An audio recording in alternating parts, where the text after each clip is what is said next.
Aqui nós vamos ver então uma cachoeira chamada Cachoeira do Bicão, em Iretama, Paraná.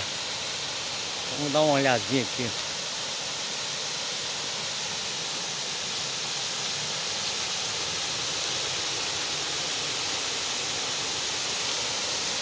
Bom, tem trilho aqui.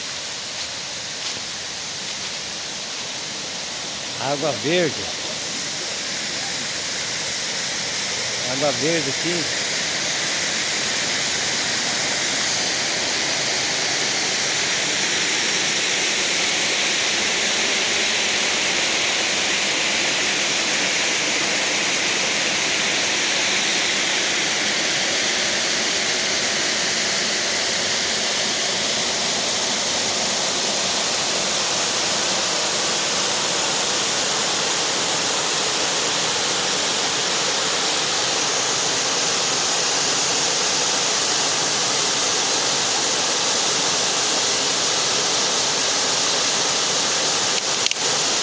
Linda, né?